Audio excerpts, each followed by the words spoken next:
We've come to the stage of our restoration where we can start putting our engine together. We got our sleeves in the other day, and now we can start putting the rotating assembly in and the crankshaft.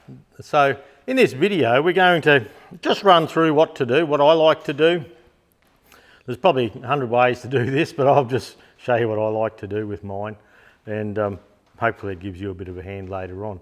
So we've cleaned the block, and in the block here you can see holes in the main bearing journals. Now the holes here, that's how the oil gets to the crank. So the oil comes through the main bearings, and then there's a drilling in the crank that comes across and takes it to your big end bearings or your conrod bearings. So the oil pumps over here, oil pump pressure comes in here, and then you have a big hole here and it starts spreading out to all the main bearings. So once you've cleaned the block up, it's very important to blow all these holes out, like make sure they're really clean. I use brake cleaner. I wash and degrease the block as best I can, and when I think it's clean, it comes back over here, and then we go through all of the holes, blow them with brake cleaner, pressure, blow them clear again. The oil holes here, I do the same with them, a little bit of brake cleaner and force it through with compressed air. And cleanliness is everything going back with an engine. So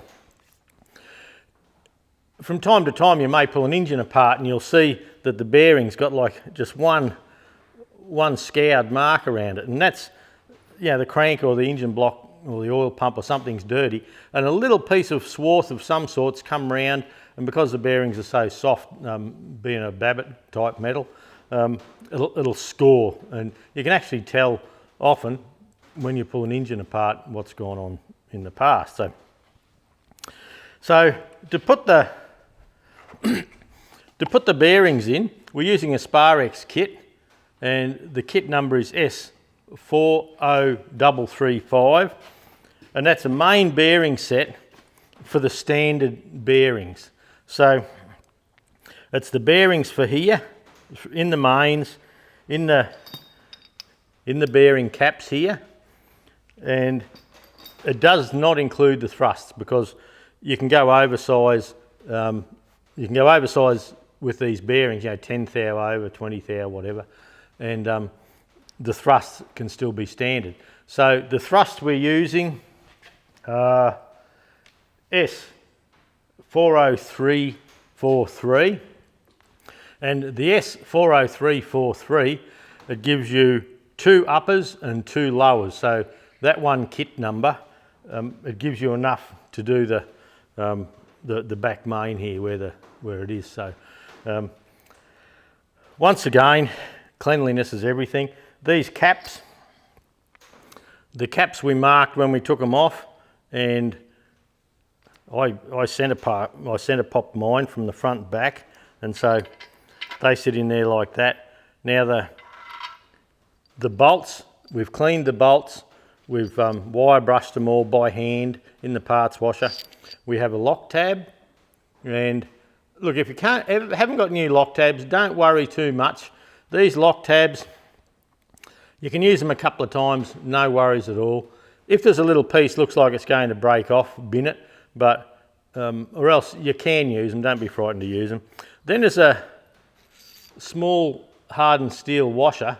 It's a tiny little thing under the head of the bolt, and look, that just lets the bolt turn freely without it galling on the soft tab washer here, on your lock tab. So we've been through, we've cleaned all of the caps, we've blown all the little bits and pieces out. It's taken ages, but this is the heart of the job. If that crankshaft doesn't go round and round, your tractor goes nowhere. So in the kit, in the bearing kit, you get some bearing shells, and the bearing shells have holes in them for oil. So if you remember, I was just telling you that the oil comes out the holes here and into the crankshaft to lubricate. So with your bearings here, make sure you wipe them clean. Make sure this bore is clean. Once again, I used brake cleaner and I've wiped it clean. I know it's clean. You don't need to put oil behind the bearings. So I'll just sit that one there. That looks like it would be the right one for there. And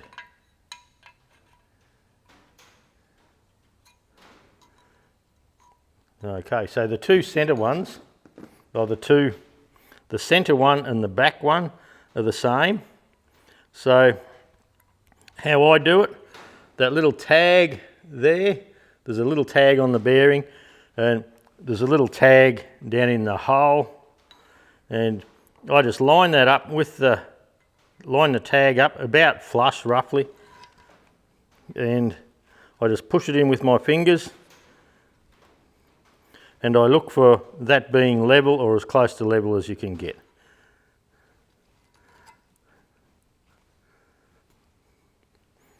That's the same. Now number 2 and number 4, they're a thinner bearing. The same thing applies. Make sure it's clean, slide the bearings in. Make sure the oil holes are all lined up. Now some kits, and I have seen them, some kits come with one shell with a hole in it for the oil and one without the hole for the oil. Be very careful. Look, just be careful. Make sure you got it all covered. Okay, and there's an example there. On the front bearing, that bearing only goes one way. You can see the grooves only in one place. And when you look at the hole in the front here, you can tell that the hole's offset to the bearing. So this bearing here goes into the front, but I probably should have showed you that this bearing would go in the wrong place. But take a moment now, and once you've got the bearing sitting in, take a moment. Look, it's not a race. Just have a look. Make sure all the holes are lined up nicely. Make sure the bearings are sitting flush, close enough. And the crankshaft, now the crankshaft, it was the same episode. Washed it, pressure cleaned it, put brake cleaner up through all the oil galleries, and blew it out behind it. And I did that a couple of times, and I'm confident that there's no rubbish in that crankshaft now. I'm pleased that we've got it all good. So there is engine assembly lubes, and look, they're good. There's nothing wrong with them at all, but my videos here, they're sort of, I do have some gear that the average bloke won't have, but I do try and keep it all simple. So what we're going to do now, look, this is LSA farm oil. So LSA farm oil, it's like a tractor oil universal. So this is a 1540 engine oil, but it's about an 80, I think, for the back end hydraulic trans. So it's one oil does all. When you're rebuilding an engine, and people are saying, oh, you know, you've got to use this old straight 30 and this and that and the rest, don't get too wound up with that. The new rings you're getting nowadays are different. There's different tensions. Use the modern oil if that suits you. Use the old oil if that suits you. Look, it just doesn't matter. The arguments I see on YouTube, or not on YouTube, on Facebook, I'm sorry, about what oil to use, and people get all bloody shitty about it. It's just rubbish, you know. Like, it's just all bullshit. These old tractors, if you want to put your favourite old oil in, your straight 30, straight 40, jump in and do it. If you've got a few tractors and you want a multi-purpose oil, use it. Don't get too worried. Okay, now, we've got this all oiled up there. Now the thrust washers. Now, you'll see a steel back there. There's a steel back side and there's a white metal side with 2 grooves. So pop a bit of grease onto the round one and pop that in. Once again, try and make sure they're level. Now when I say the round one, the one that goes into the bearing cap's got a tag on it, and that tag in the bearing cap stops the bearing from turning, so it can act as a thrust. So if I find the other bearing, we always make sure everything's clean. Like I'll probably forget to say that, but it's important. I'll either forget it or I'll oversay it. So we'll pop that bearing in, the thrust there in. Wipe your hands on your pants, but don't let your missus see you. I'll get a rag so I'm safe. Okay, and look, a bit of oil on there as well.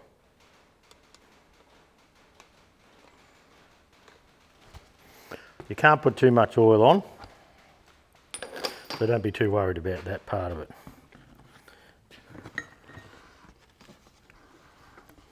Now we pick the crank up, and you'll notice there's a couple of offsets here. If you want to put a sling there and lift it in like that, nice and gentle, that's up to you, good on you. That's probably a sensible thing to do. But look, in our instance, we're just going to bring this in ever so carefully, and that's lovely. That's what we want to see. So with that sitting there, don't turn it round and round. And look, you'll see me rocking a little bit, and I'm just doing that that gives me a little indication that everything's sitting in okay, and it's sitting up on the oil. So what I like to do now, run a little bit of oil here and there.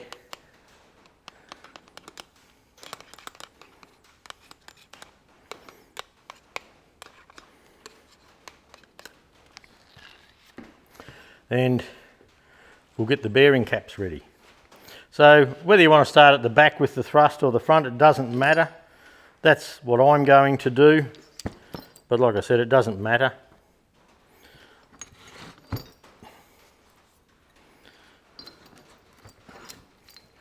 So once again, we put the bearing where the tag is there, pop him in. Now the thrusts with the tag on them, make sure they're in the right way. So once more, a little bit of grease just to hold them in place. That's all it's about.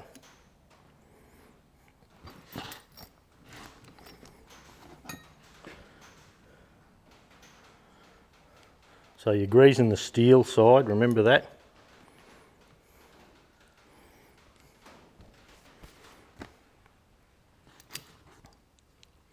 So we have the thrust bearings there. Now,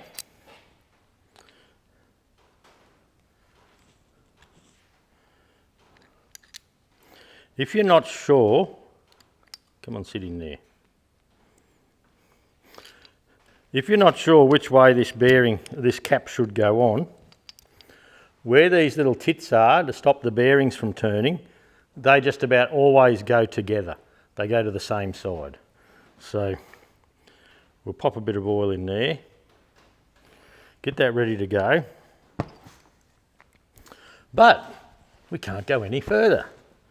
Now, I covered this in another engine, but we're going to do it again on this engine. So there's a thing called flexi gauge. Cleveite makes some called clearance. Well, they just say MPR1 plastic gauge. They do still call it plastic gauge as a trademark there. But we just take a little section of that, about as wide as the bearing. And I always make sure I put it on oil, because it can stick to your bearings, this stuff. And we'll put a piece of that on every main bearing, and you're looking to go at 90 degrees to the crank. Get it as straight as you possibly can.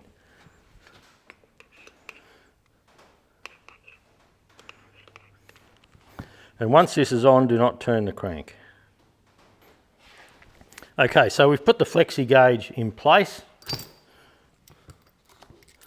We check the rotation of our cap, put the two little bearing tits together there, and we bring that down as neatly and cleanly as we can. Now at this stage, I just run it down with a little ratchet. You'll need a 13/16 spanner. We're not interested in checking crank float or anything, we're just checking the bearing clearance. So the bearing clearance, the oil clearance between the crankshaft and the new bearing. Look, something I meant to show you that I forgot about with the filming, and I've run through all these bolts and done it, but on the bolts here, before you tension them, I have a pot of LSA farm oil here. I just dip the bolt in and run it down quickly like that. Now, the reason I do that is so that the thread's lubricated, so when we torque it up, we haven't got two dry threads galling against each other. There's a little bit of oil there, a little bit of lubricant. And the reason you don't have to have a lot on it, like just popping that in the hole there, a bit will dribble on the top of the thread and that'll be enough to lubricate as we go down. The bolt will take a bit of oil down with it. So the reason we don't pump oil down into the holes is some of the holes are blind and you get a hydraulic lock, like a hydraulic cylinder. When it's got no air you can compress, a liquid you normally can't. So by putting oil down there, then say you've got a 1/4 of an inch of oil down and the bolts hits that oil and you think, oh, this bloody bolt's not going down, you keep tightening, you will break the casting out the bottom there. So so don't fill holes with oil. Just I find most times, and most applications, if you just dip the bolt in the oil and put it in quickly, don't let it dribble all down the hole and that. But anyway, I suppose there's a few of us do it all different to go. So all I'm doing here, I'm just sort of trying to make sure they're somewhere around the same tension. It doesn't matter at this stage. I just like to have them all somewhere around even. No necessity for that at all. Okay, the tension wrench, 115 foot-pounds. So I've got I like to use single hex sockets for this. Like double hex work fine. It's just little things that I like to do. Now, when you're doing this, don't just grab the socket out of the bottom of the box. This socket, I've brake cleaned it, I've cleaned it out, I've blown it out, I've made sure it's clean, because sockets, they got little shelves up there, little edges, and they get little bits of dirt off the wheels and whatever else you've done with it. So yeah, so clean your gear. So look, all we're doing now is we're tensioning to 115 foot-pounds. Now, I usually try and take them down fairly evenly.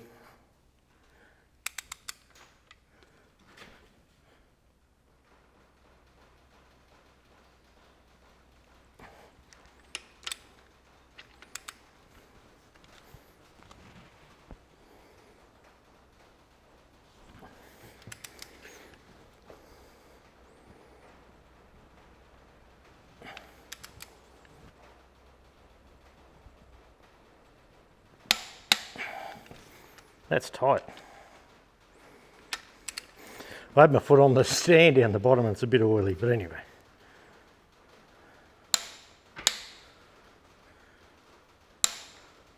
Now with a tension wrench, you don't reef it, you just pull it gently, and when you get to the correct torque, it'll tell you.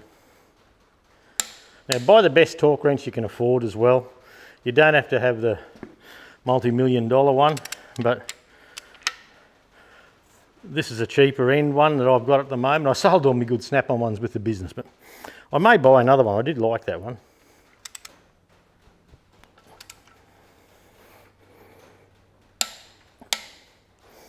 Okay, that's tight. Now, resist the urge to spin it around. You're going to spread that wax out everywhere. So we'll just grab a battery for the Makita and we'll just rattle them all loose again.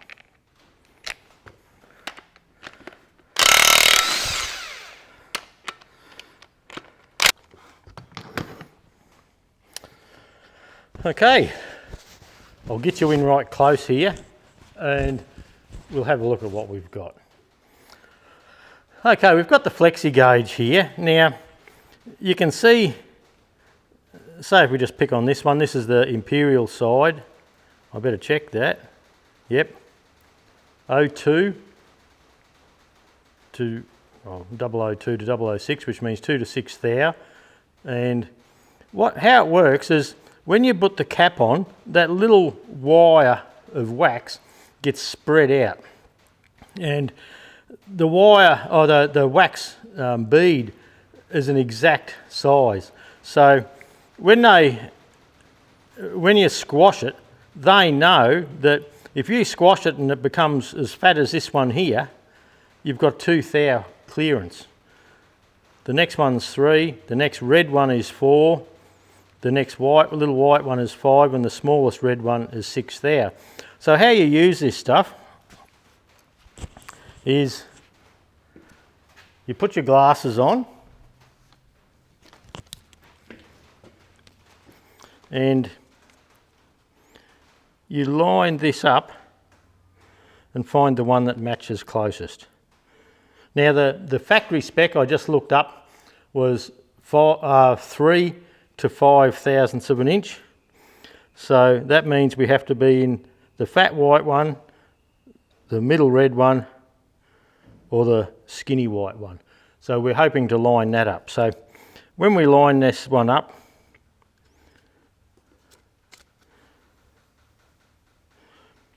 that's the 3. Has to be the 3. The main body of it's the 3. So when we come up to the second rear main here, or second main bearing here, that's 3. What's the front one here? The front one is a little narrower than the 3, yet fatter than the 4. So let's call that 3.5. Can you still see this one here? Yes, you can.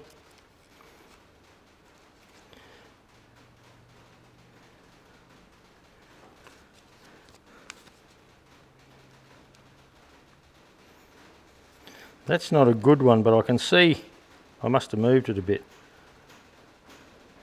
That may be 2 or 3, in between 2 or 3, but we're happy, we're going to keep it. And if I can swing you around to the back one here.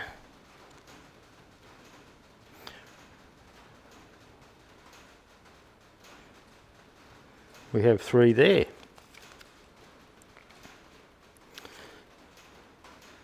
That front one looks a bit fatter, but I can see where it's pushed out where it shouldn't be.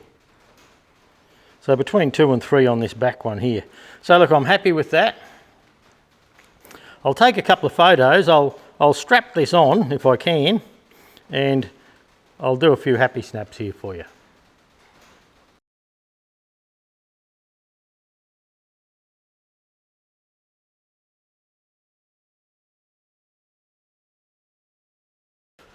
Right, so we've flexi gauged our crank, our main bearings here, and we can do it exactly the same for the big end bearings. Now we have to get this stuff off, and I usually just scratch it off with my fingernail. We don't want it in there. I'm pretty sure if you left some there, didn't get it all off, as soon as it got warm it'd just dissipate and disappear in the oil and never to be seen again. I wonder if a bit of brake cleaner helps. It certainly does. There you go. So once we've checked all that, we know this is our centre main bearing. We go over the whole process again. Ooh, that was no good. We go through the whole process again. We should not normally have to re-lube the threads. There's plenty of oil there, so they should go in nice and easy.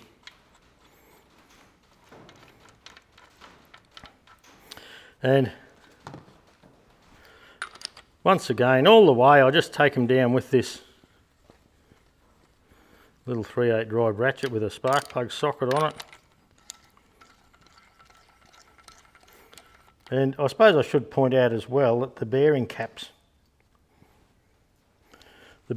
have a little dowel on them, and the caps would have been sat on in place and then line bored. So it's important to get them in the right place, make sure they're okay. So, right, so what I'll do, I'll run through, I'll put all the caps, I'll oil them up, put them all back on, tension them down, and we'll come back. Okay, so we've put all the bearings back in with oil, we've tensioned them down, except the back one here. Now, there's a reason for that. Now, at this stage, the crank should turn freely like that. It should roll on, like once you stop, take your hand away, it should keep going for a little bit. And at this stage, you'll have a little bit of crankshaft end float, which that's fine. The back main bearing here, if you recall, has the thrusts front and back. So with the bearing here, the bearing cap, it is on dowels, and I don't know whether you need to do this or not. It's just something an old bloke showed me, and so I've gone with that over the years, and I can't see why you wouldn't want to do it. So at this stage here, you can lever the crank backwards a few thou, forwards a few thou, and you can actually see some movement there. So what I like to do now is I lever it back, leave the crank back, then before I do that, I do like to make sure that's loose and force the bearing cap back just a little bit, just to see. Now, what I like to do now is, it's still turning nice and free, the thrust washers are in there nicely. If I just pop a screwdriver in there and wedge the crank forward, what we've done is, before we tighten this one, where the flange is that pushes up hard against the thrust bearing, we've made sure before we tighten this cap that the top and the bottom of that thrust are probably the ones doing all the work. They're sitting at home properly, they're bedded into where they should be, and when you put your foot on the clutch later on in the tractor, you have a full surface of the thrust bearing there. So once that's done, same as you did before.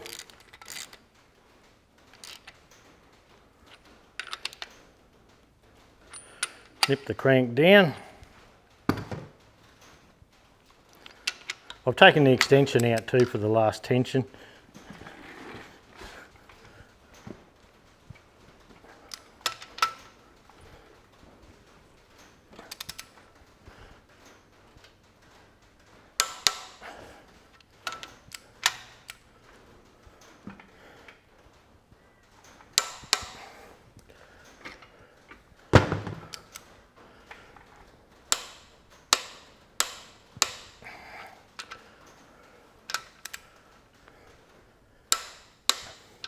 Okay, so the crank's been tensioned. It should still be lovely to turn. And that's it. We're going to call it quits there. That's the fitting of the crankshaft. The next video, we'll set up the dial gauge and we'll just check that we have the correct end float. Now, at this stage, you can grab your little hammer. Everyone gets on to me about my little hammer. Grab the little hammer and pop the lock tabs back over. I'll do that off camera. I often just get the multi-grips really and just reef them. So I'll just do one.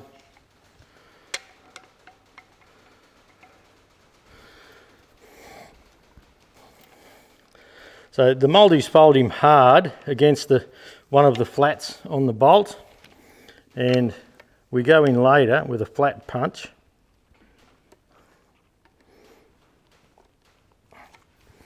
And we go in later with a flat punch and just flatten that out, just a couple of taps just to push it in hard against the bolt. So we don't need to do that on camera. That's it. Next time you see us, we'll be doing the crankshaft end float.